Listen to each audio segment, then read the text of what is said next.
Okay, we're not starting yet, right? I gotta get ready. You ready? Okay. All right. This is really, mine is close. All right. Okay. All right. So the best lessons in medicine, I am a physician, are like the best lessons in life. And usually they're pretty simple, even if you don't get them completely the first time that they're presented to you. So I got such a lesson in my first month of medical school, in my first minutes of my first communication class in medical school. I was selected to be the doctor, a role I had not played before. Our leader, the endearingly theatrical Dean Berg, would play the new father, and he selected one of my classmates to be his wife. He turned to me then and said, "Tell the parents that their baby has Down syndrome," and he sat down. That was it. No more instructions.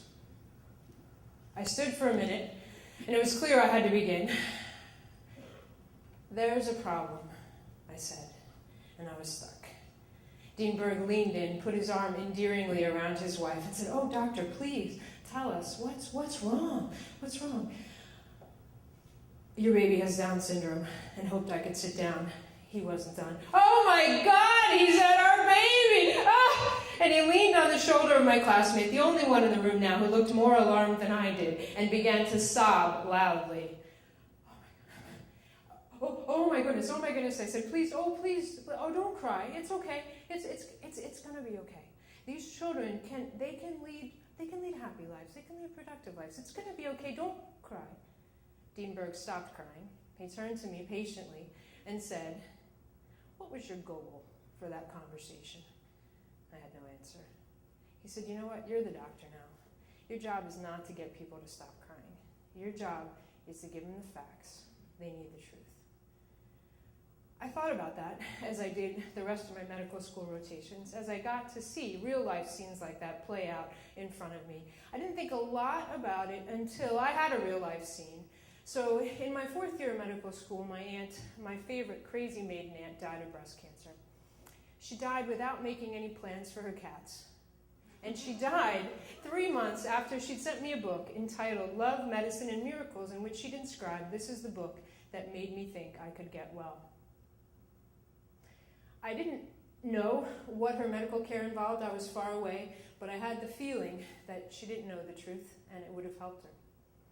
So I entered my medicine clinic, the first time that I really was the doctor, determined that I was going to tell people the truth. So in medicine clinic, I would say, "Sir, the reason that you're tired and that your joints hurt all the time is that you are extremely overweight."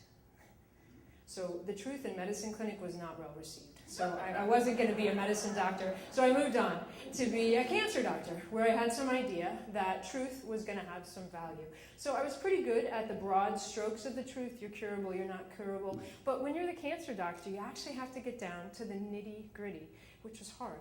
So when Mr. Perez came to me, he knew he had incurable lung cancer, and he said to me at an appointment in February, mind you, "What I'd really like to do, Dr. Horenkamp, is go home one more time to Puerto Rico for Christmas."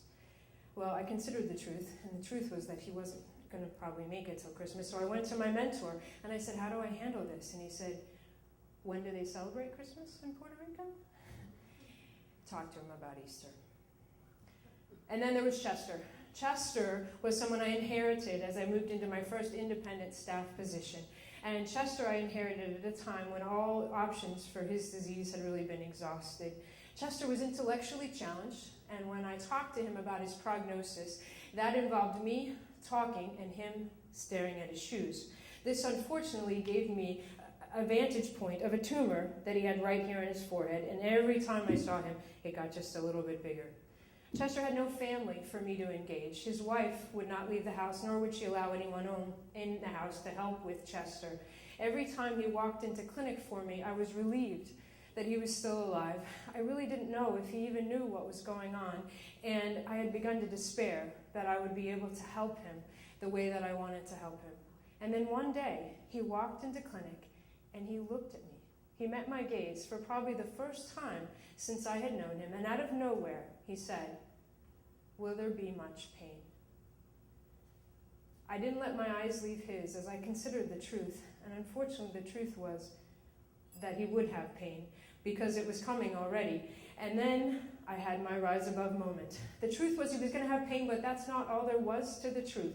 And then I realized that part of the lesson that Dean Berg knew we had to figure out for ourselves, that sometimes the best you can do in medicine, just like in life, is acknowledge the truth and refuse to look away.